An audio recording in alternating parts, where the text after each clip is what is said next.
Hey everyone, FlyingDutchy here and welcome to Imperator Rome. It has been a really long time that I've been playing this game.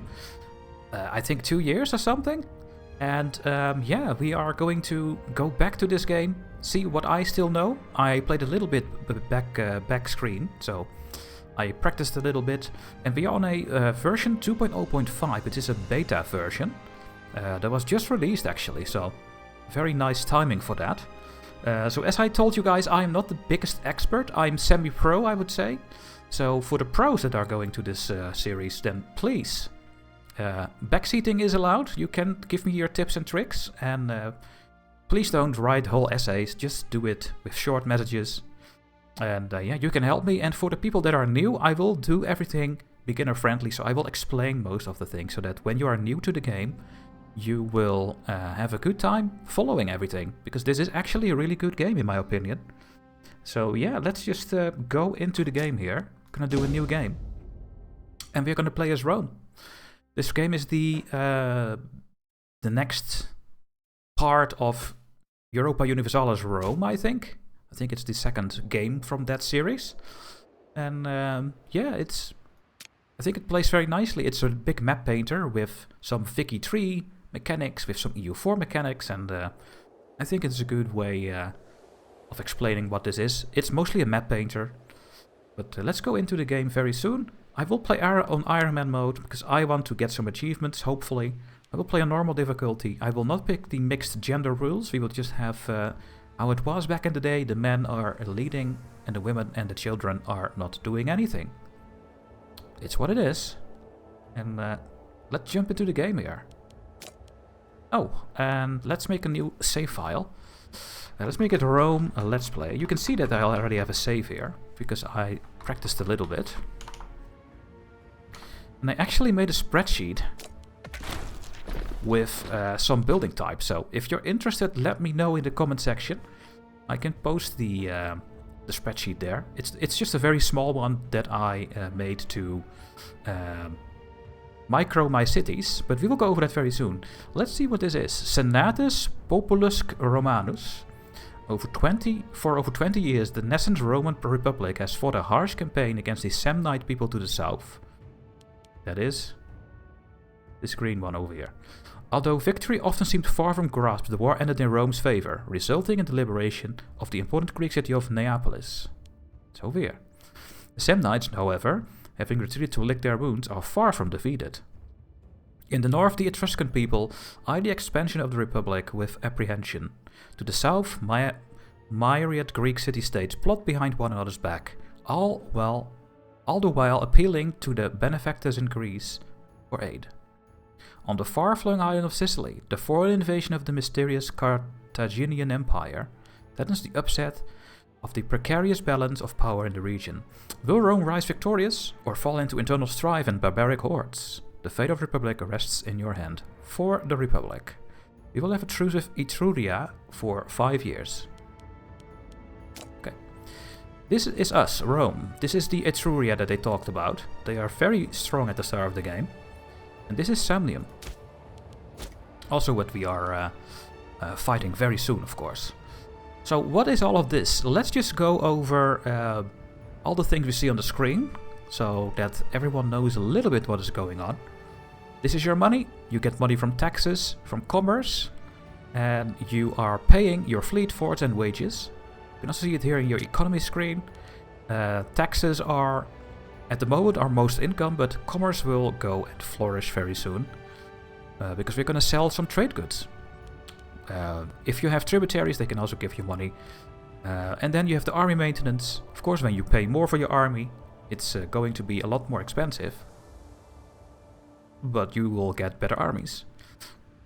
We will lower this right now, because we don't have any army at the moment raised up. Also, our fleets are not doing anything, so I will lower my fleet maintenance, and my fort maintenance will also go down. And you have to pay wages, because there are characters in this game. Let's just go over these things over here and see what all of that is. Let's start. We will do this one last. I think that is takes a lot of explanation. Let's start with free idea slots. Hey, it opens the nation overview. We are an aristocratic republic, and we have a co-ruler at the moment, and we rule for 5 years. And since we are an aristocratic republic, we open 2 military ideas and a oratory idea. This game consists of 4 powers, really. And when you click on one of these, you can see it. There are military, civic, oratory, and religious ideas. And characters also have stats in these 4 groups. And I could pick something else. I could pick 2 military and 1 oratory, but I can also pick 3 military. But then I don't get the bonus that is over here. Now, I would love to get the loyalty for characters and the free man happiness, because that gives us a little bit more manpower, and the loyalty gives a lower chance of a civil war. So let's pick 2 military and 1 oratory idea. At the start of the game there are only a couple available. We can do martial ethos for morale of armies. We have shipbuilding cost. Meh. And we have a reinforcement speed and army morale recovery. I'm gonna pick the army morale recovery. And I'm gonna pick the morale of armies. Now there are also civic ideas. Build time, cost goes down. More commerce income, very, very helpful later in the game. And national slave output. Slaves give taxes in this game. But we have to pick an oratory. We can do monthly corruption. We can get loyalty of generals and admirals, very helpful. Or we do hospitium, and I will go with this one. Because at the start of the game we have 4 vassals, and with this one we can get our relations up high enough to annex them. And now we have this bonus. So there we go. Further in the screen you can see decisions. When you have reached certain things you can get a notification. You can turn it on and off. And then you can click these things. You can see our culture. There is a religion in the game.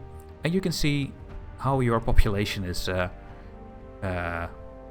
what it's consisting of. There are 5 types. And 4 types are mostly present in civilized countries, but we will go over that very soon. There's also an administration. This game consists of a layer of governance, really.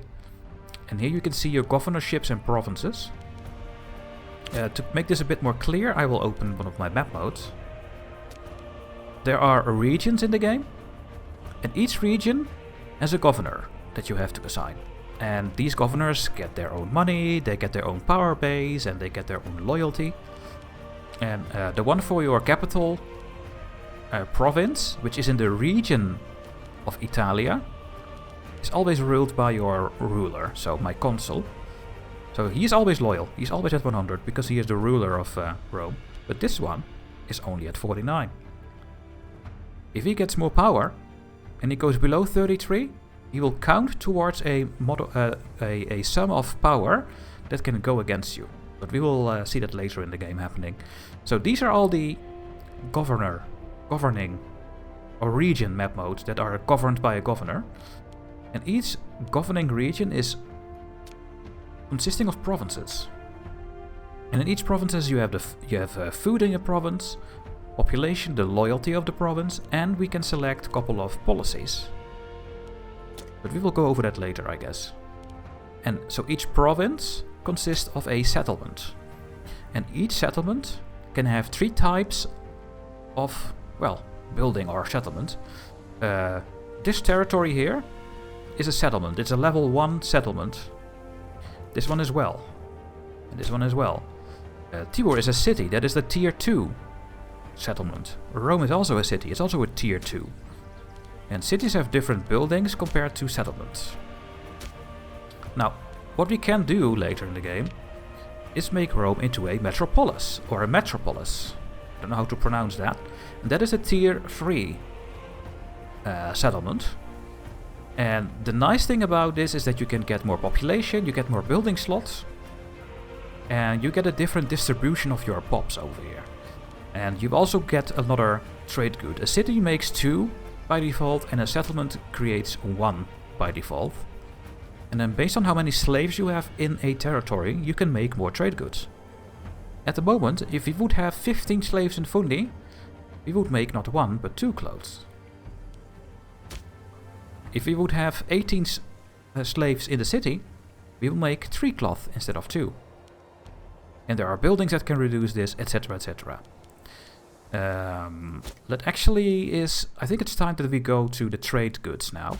So, trade goods are made in the province itself. All these territories make a trade good. 1 cloth, 1 wood, 2 grain, and it's all going to the province. And the 1 wood that is produced in Circei or something, I'm gonna butcher these names like crazy. But this one is making always 1 wood. And that wood would give a 2% local manpower bonus, but that is actually everywhere. So also in Rome, also in Norba, everywhere in the province. The food, the 2 grain is giving us 15 food. Salt is giving us 6 local food modifier. Wine is giving us local freeman happiness everywhere. We have 16% at the moment because we have 3 wine. Oh, it's saying that we have 4 wine. Oh yeah, because we have 1 extra. So we have 4 wine. So 4 times 4% is 16% freeman happiness. And that is this number over here. And the higher the happiness of the pups, the more they give us. And freemen give a lot of manpower. So the happier they are, the more manpower I get. Yeah, these things are over here.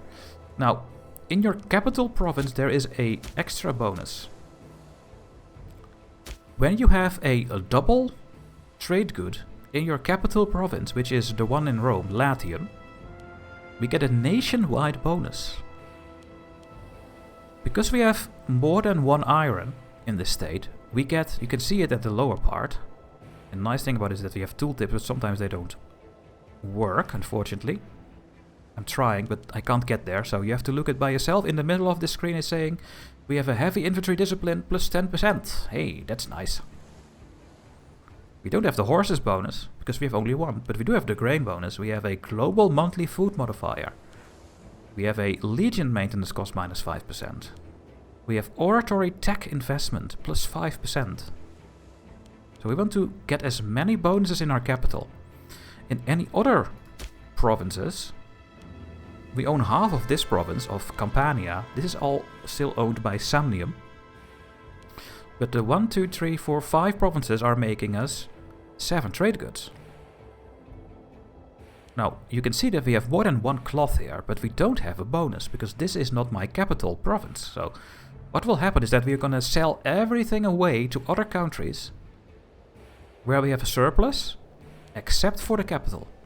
We can sell away 2 wine, but when we sell away the 3rd wine, we will lose the benefit. So, and other countries will have to ask for it. I cannot send it away. Well, you can send it away to your own provinces, but since we only want surpluses here, we don't have to send it to, for example, here. We want to other countries to take it away from us. Okay, so that is all the trade goods. We will go and take a bigger look at these things later in the game. Every province has its province food modifiers. At the moment you can see that we are... Oh, we cannot see our monthly increase because we just started the game. But when you calculate this, we will have a surplus, and that means that we go to 1100 food. And the more food you stockpile, the more bonuses you get, but the bonuses are very small.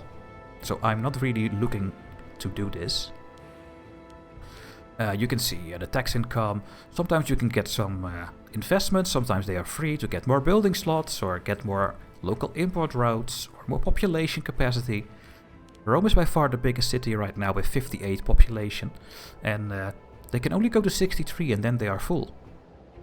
When we take a look at Capua, there are only 28 population. And if I want to form the metropolis, we need 80 population. So that is going to be my goal at the start of the game. I want to make Rome into a metropolis. So we need to get at least 80 pops over here. That's going to be difficult, but manageable, because you can also move pops around.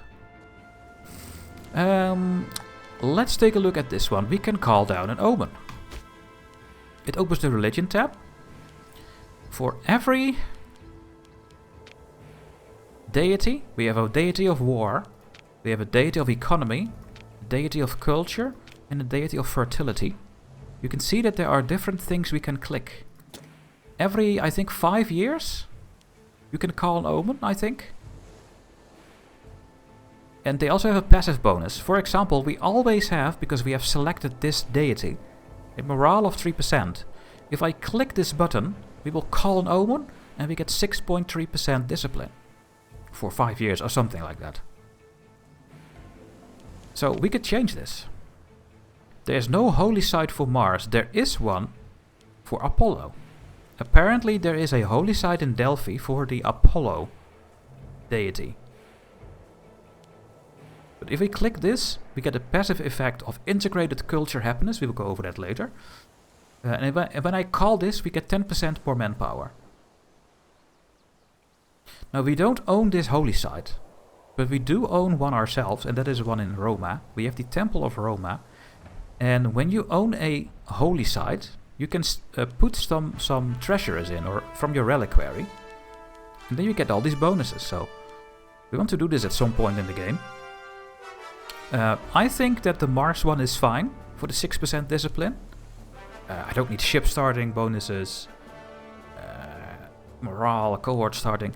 I think the discipline and morale is really nice at the start of the game. And I'm actually going to select this because we are going to war very soon. Yes, 5 years. We will get the omen. Done. My troops are now having 6% more discipline. You can see it's now also yellow. So yeah, we could replace this, but let's just keep it for now how it is. I could go to Diana. Apparently we also have a holy site in Capua, that is this city over here. And we have our own holy site, so if I select this over here, we can put some bonuses in. Because we have found these treasures. We're gonna find even more later on. Do I want to change this? I think it costs stability. Yeah, let's not do it, because my stability is at 50 now, which is the middle ground. And we don't want this to be too low. We want to have this at least above 50 all the time. So then we get some bonuses from it. Now, we have the money, we have the manpower. We have political influence that we get from people that are ruling in our country. We did not even go over that at all. So we're going to do that very soon. We have military experience, which we will get over time. Also later when we can make standing armies that we pay. We cannot do that right now. We only have levies.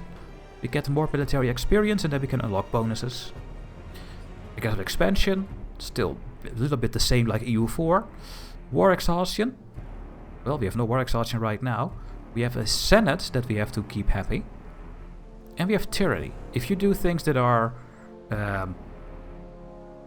bad, but you are the ruler, so you can do it anyway, you can get some tyranny. And it's good and bad, but we will hover over this when we have some tyranny. Now here are all the holy sites. So we have the one in Capua and in Roma. Only the Roman one is displayed over here, because we have that one selected. If I want to get the one in Capua, then I will have to change the one from Ceres to this one, to Diana. I'm not going to do it right now. Okay. Let's go to the inventions. It opens the technology screen, and you can see it over here. We have people doing research. At the moment, this guy, who is by the way a head of an important family, as you can see by this yellow line above his head. This one is having only a corner, so he's just a family member. These yellow ones are a family member of this guy's family, and they are doing research at the moment. And we are at level 2. Every level gives us more maintenance, but also more morale. We get population and food, more civilization level, and more omen power. And we want to get our research efficiency to where we can go to. At the moment, we could go to 125%. So how do you get this? We will go over that later. So at the moment, we have a little bit of research, and we can change all these people that are doing these jobs. And I have one rule when I play the game. Because when we go to the character screen and to the families, you can see we have now 3 families, and they expect 3 jobs. If they get less jobs, they are becoming scorned, and they get a loyalty penalty of all the family members. And we want to prevent that. Every head of family, most of the time, is having a huge power base. Look at this one. Plus 39.99, because he is the head of the family. If I go to this one, he has only 2. 2, 0, 0, 44. And because he has a power base, he's having a loyalty penalty. And when the loyalty goes down 33, the power base of this character is getting counted. And when it is over 20% in your country, or something like that, there will be a civil war. So these guys, you need to keep in check all the time. This guy is the head of the family. He's having 41 power. 2, 2, 0, because they are women and children. This one, 44. 2, 2, 0, 0, 0, 0, 0. These three people are the only people at the moment in the country that are having some power. What you should never do is make these people generals or admirals, because then they also have a lot of money, by the way. This is their own money. You can see that this one is hiring a private army. Now that sounds bad, right? That is really bad. That's not good for us. Because then they can get their own army, get loyal to them, increase their power base, and lower their loyalty again. So I will never give these head of families a job that gives them any power. No province they can govern. They will never get a Magna Graecia or Italia that they can govern. I will never give them a navy, and I will never give them an army. These people can only go at a government position or a technology. And that's it. So let's take a look at my head of families. You are having 10 martial skill, 8, is it finesse? I forgot what it's called. Yeah, finesse, 7 charisma, and 6 zeal. The 4 things. So you should use your martial. At the moment you are my censor. Yeah. And the censor is using oratory power. So he's a bit of a waste over here. I want this guy to be at one of my military positions. So at the moment we have a Tribunus Militum, a non-guy who has no power, is not part of a family. But this guy is having 12 martial skills. So over time he is going to increase his statesmanship to 12, giving us 12.12 monthly military experience. So I want to keep that one, I think. But this one is a family member, the Praefectus Militaris, and he is only having 6 martial skill. And for every martial skill we get a little bit of taxation. So I'm gonna put that head of the family over here. And that is this guy. So I'm gonna fire him from here. And you can see that oh no, he's not disloyal yet. And I'm gonna put him over here. Because he's having 10 martial. The family is scorned because they have only 2 out of 3 working. And now we have 3 out of 3. And hopefully this will help keeping his loyalty in check. But let's go over to the other characters. You have 8 martial, 6 finesse, 8 oratory, and 4 zeal. At the moment you are a researcher. You're doing martial research. That is fine. What about this guy? 7768, and you are the Pontifex Maximus. The Pontifex Maximus is this religious guy, and I think that's completely fine that he is over here. He's making use of his 8 zeal stats, so that is fine. And then you can go or martial or oratory. Well, we have 2 good martials already. I can make you my censor. But then I first need to fire you.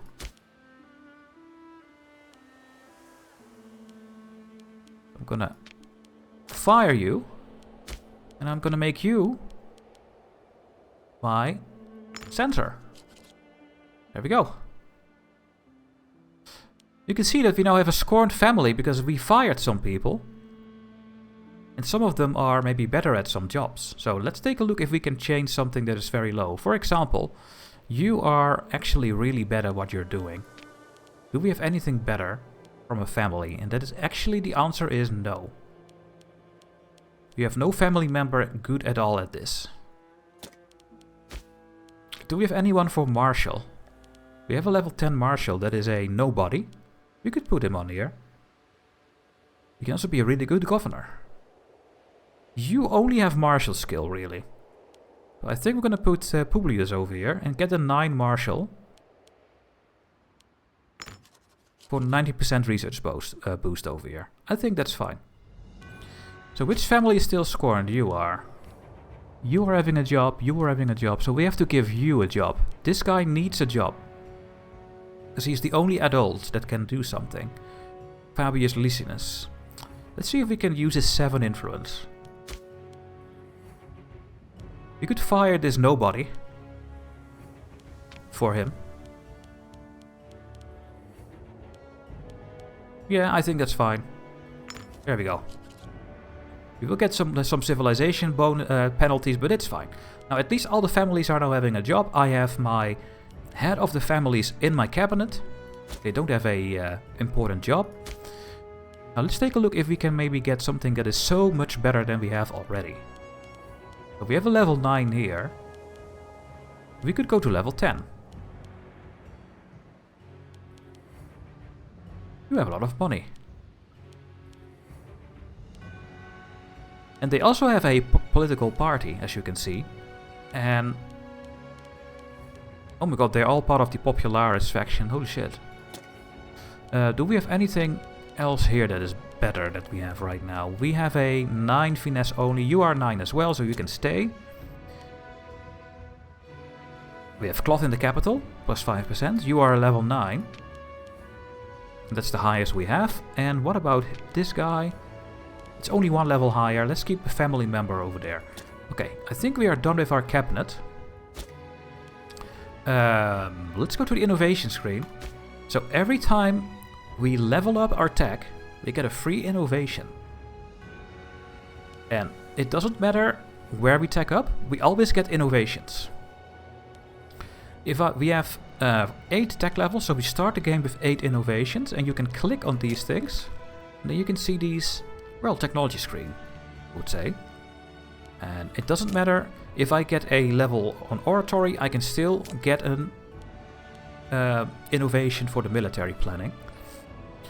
And the first thing I'm gonna do is get towards professional training, because with professional training we can start raising a legion in our capital region. That is a standing army that we have to pay for. We cannot do that right now, but if we get here, then we can when we are having a certain country rank. We have to grow a little bit, but let's get that unlocked at the start of the game. So we have to do this one, military artisans. We get free province investment in Rome. Very nice. Then we go to basic training. We get some starting experience for troops. We can get another 5% discipline, very handy for our war soon. And then we pick professional training. Even more discipline, but we can now also raise a legion with the right laws and with the right country rank. So there we go. We have 4 left. This is mostly for forts and for siege ability, and this is our navy. Civic advancements. We can get more import value, capital import routes, taxation, more commerce, so this is actually very helpful. But there are some buildings that I really want to unlock, and actually let's go back to the Marshal and let's find, yeah, this one. I want to unlock the Foundry city building. The Foundry is by far the best unique building of the 4 you can build in every city. So let's unlock the Foundry. We get army weight modifier -10. Get more discipline. Get heavy cavalry discipline. And we unlock the Foundry city building. Done. We have spent all our innovations. We get more when we tech up. That's done. We have a couple of navies that have no commander. I'm gonna combine this fleet to 1. Press G. We have 6 Liburnians and 4 triremes. And we could build more ships. We can only build these 2 right now. We need a level 3 port to unlock the next 2 tiers. And you can see that this ship is horrible. It does more morale damage, but it is going to be worse against any ship that is bigger than this one. This one is a little bit better. It does 15% more damage to this ship, but it does less damage to the other ship. But this one is actually pretty good, because the biggest penalty is only 20%. So we want to build a lot of these triremes over here. And we don't want to build any Liburnians. This is the upkeep, by the way. And yeah, we need a commander. Let's take a look. You have a trait. You are a tactician. If you're a commander, you do archer, horse, and light infantry discipline. Well, we don't need that for our ships, do we? So I'm not gonna get you in. And you are good at other things as well.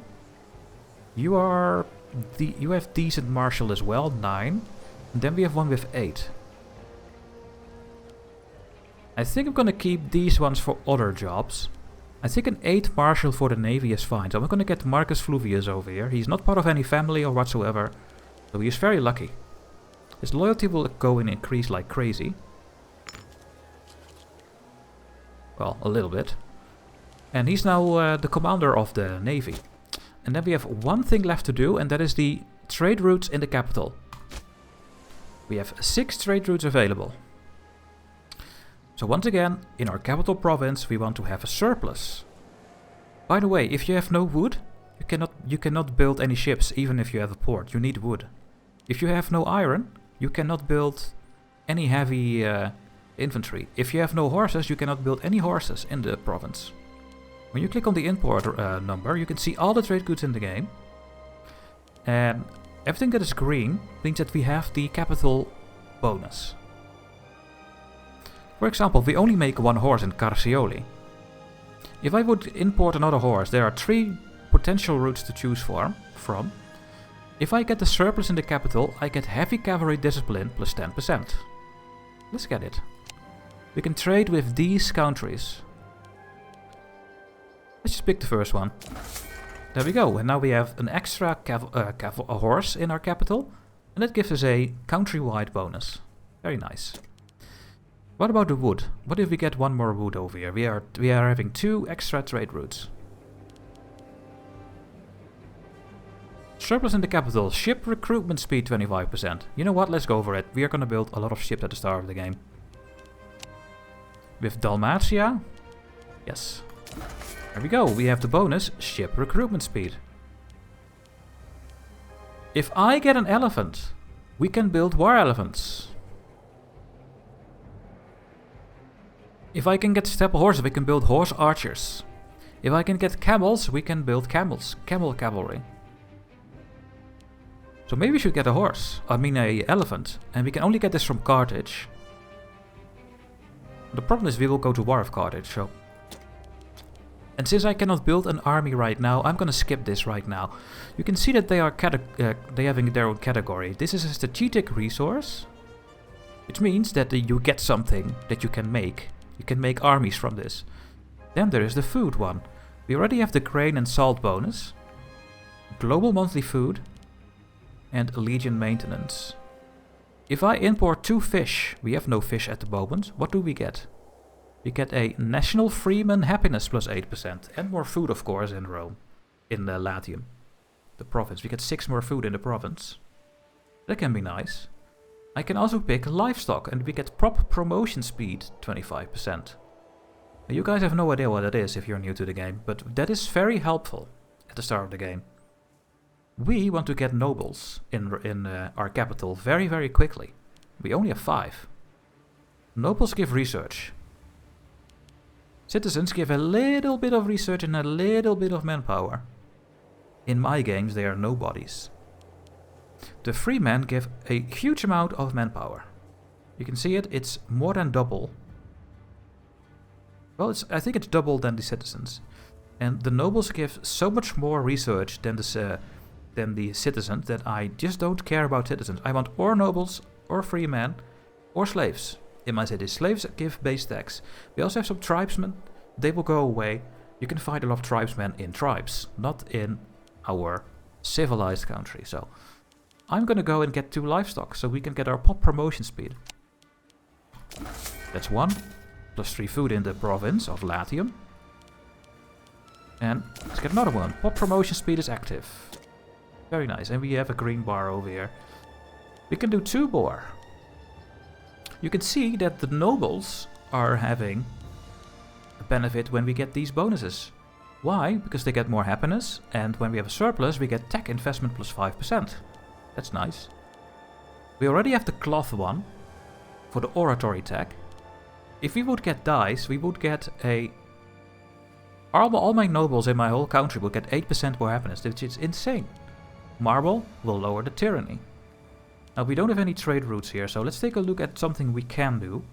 Now, stone is very helpful because it lowers the build cost in the whole country. It also makes slaves a little bit happier, but that's not a big deal. First, experience decay. And olives gives national slave as well. What does precious metal give? Citizen happiness.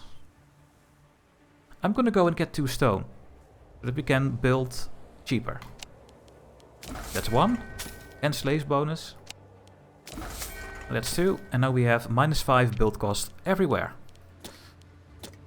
And with that we have done all the tabs over here. There's still more to go over, because there's still a government screen. There will be elections. At the moment this is our leader. And for every martial skill we get these bonuses: army morale, manpower recovery, build cost and commerce income, claim speed and tyranny, and zeal and stability change. If this guy would have better stats than this guy, we're gonna use the stats from him instead. But that's not the case right now. We have a co-leader at the moment. Publius and Publius. They have the same name, that's very funny. And yeah, people are part of a group. They are part of the Optimatus, the Boni, or the Popularis. These 3 symbols. And they all have their own agendas. At the moment, the Optimatus are in power. You can see that they have over 50% of the Senate. They have a little bit over here as well. So they are in control. And they have 61 seats. You need, I think, 51. They are also having an approval. And they want to pass a law. That is what they want to do. And if we do this, we get approval from the Optimatus. That will increase this number as well. So we want to try to do this. But most of the time, when they want to get a law changed, they will try to do this automatically. So you don't have to do this yourself. Later in the game, we'll get an event that, hey, these guys wanted to change the law. We should do this or not. And if you say yes, they will be happy. And if you do not, they will be very angry. So yeah, I think these are all the laws you can change, by the way. Let's go over this when there is time. I want to do this one very quickly.